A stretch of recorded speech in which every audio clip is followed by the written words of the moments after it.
പൂഞ്ഞാറിൽ വൈദികനെ വണ്ടിയിടിപ്പിച്ചെന്ന കേസിൽ മുഖ്യമന്ത്രി പിണറായി വിജയന്റെ പരാമർശത്തിനെതിരെ രൂക്ഷ വിമർശനവുമായി സമസ്ത മുഖപത്രം സുപ്രഭാതം. വിദ്യാർത്ഥികൾ നടത്തിയ അതിക്രമത്തെ മുഖ്യമന്ത്രി മതം നോക്കി വിലയിരുത്തി. പൂഞ്ഞാറിലെ വിഷയത്തെ വർഗീയ പ്രചാരണത്തിന് ഉപയോഗിച്ചവരുടെ നാവായി മുഖ്യമന്ത്രി മാറ്റി. മുഖ്യമന്ത്രിയുടെ മുസ്ലിം വിരുദ്ധ പ്രസ്താവന യാദൃശ്ചികമായി കാണാനാകില്ലെന്നും മുഖപത്രം പറയുന്നു.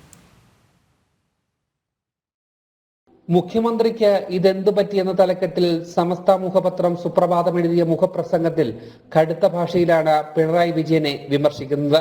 വിദ്യാർത്ഥികൾ നടത്തിയ അതിക്രമത്തെ മുഖ്യമന്ത്രി മതം നോക്കി വിലയിരുത്തിയെന്നും ലേഖനം കുറ്റപ്പെടുത്തുന്നു.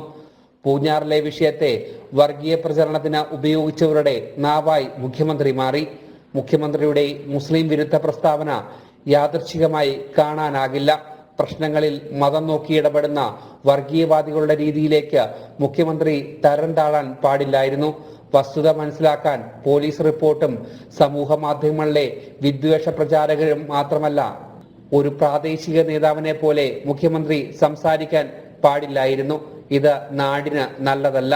ഏതു വസ്തുതയുടെ പിൻബലത്തോടെയാണ് മുസ്ലിം വിദ്യാർത്ഥികൾ തെമ്മാടിത്തരം കാട്ടിയെന്ന് മുഖ്യമന്ത്രി പറഞ്ഞത്?